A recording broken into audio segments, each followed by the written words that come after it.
Let me read to you a passage from the 12th chapter of St. Luke's Gospel, verses 32 to 48.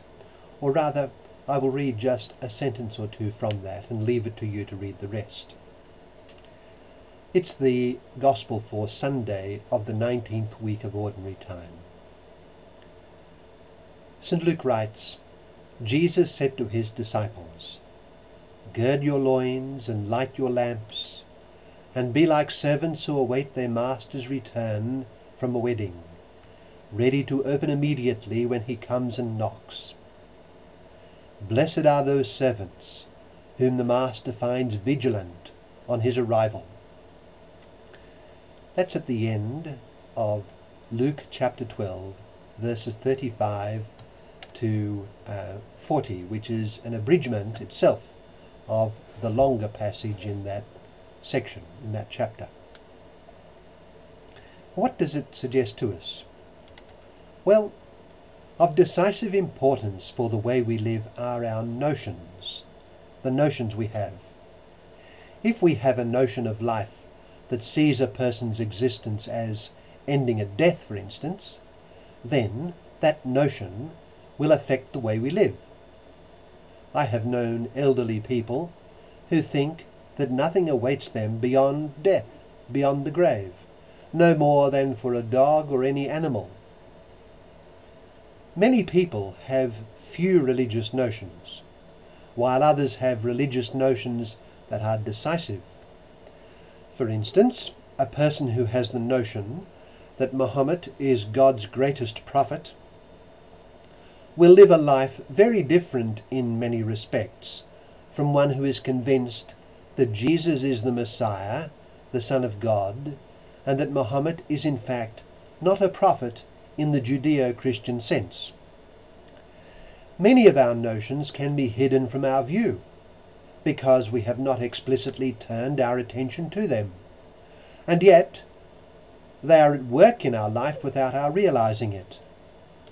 One such notion is our understanding of man.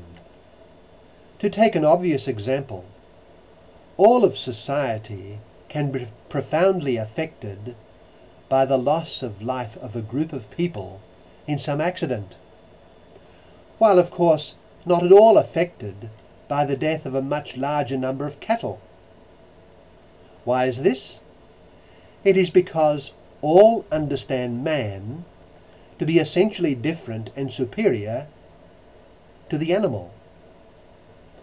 As against the animal, man is seen as an end in himself with inherent and inalienable rights.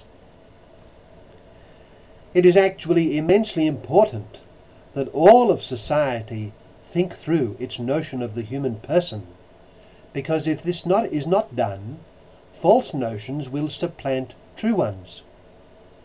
Now this is what is happening in the passing of legislation that allows for experimental research on embryonic stem cells, which is a form of abortion done for the sake of research. At work here is our understanding of man, our notions. There are notions of man that are perfectly correct and indeed fundamental, but which in the way they are entertained can be inadequate. You know, one of the many fine results of Greek philosophical thought was its notion of man as a rational animal. In this notion, the reason, with its accompanying power of choice, is identified as the distinguishing element in man, marking him off from other creatures which in other respects are very like him. An enormous amount of important philosophical thought has flowed from this definition of man as a rational animal. However, in a culture and an era when rational thought is often dissociated from morality and religion, this notion can be happily entertained in a way that does not support or open people to ethics and religion. A person can take pride in his power of thought and choice, and as a result regard himself as eminent in his humanity, all the while neglecting his moral and religious sense. Cardinal Newman preferred to emphasize the conscience as the distinguishing feature of man. I would like to suggest a slightly different notion, provided it is understood as including the others involving man's rationality and conscience. If we consider the sweep of human history and cultures, yes, we see obvious products of man's power to reason and to choose, just as we see obvious products of his sense of moral obligation, his conscience. But very noticeable is his sense of the divine, however vague and ill-formed it may be. Religion distinguishes human cultures. Consider the work of anthropologists of primal and indigenous societies. Consider the work of archaeologists of past civilizations. Consider the work of sociologists and historians of the various peoples across the centuries and across the world.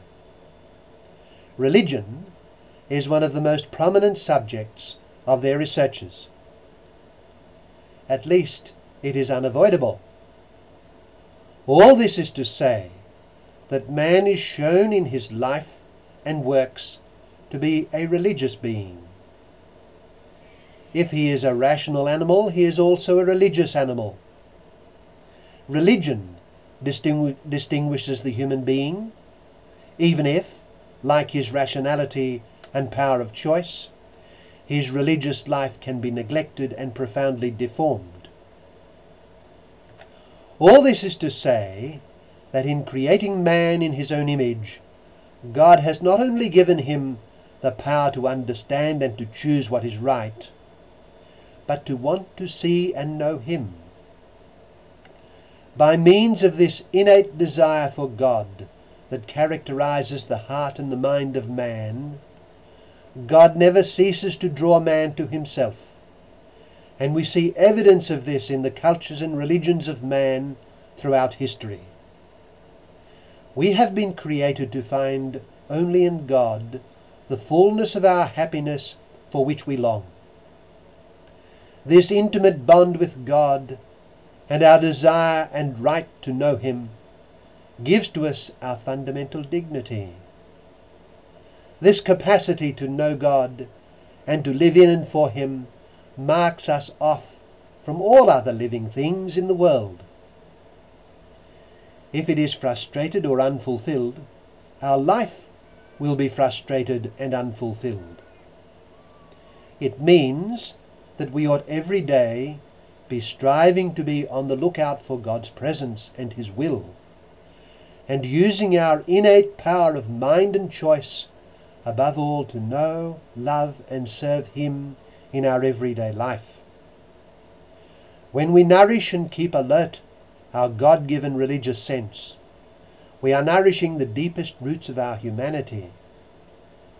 We nourish this sense by contemplating the world and its dependence on God, and it blossoms in the consideration of God's revelation to us, especially in Jesus, his Son, our Redeemer. In this way, we remain open to the presence and comings of Christ into our life. As our Lord says to us in the Gospel that I drew from, be like servants who await their master's return from a wedding, ready to open immediately when he comes and knocks. He tells us that we must be prepared for an hour that you do not expect, when the Son of Man will come. So let us fan into a very great and unquenchable flame the desire for God that he himself has planted in us. It will take us to him and to heaven.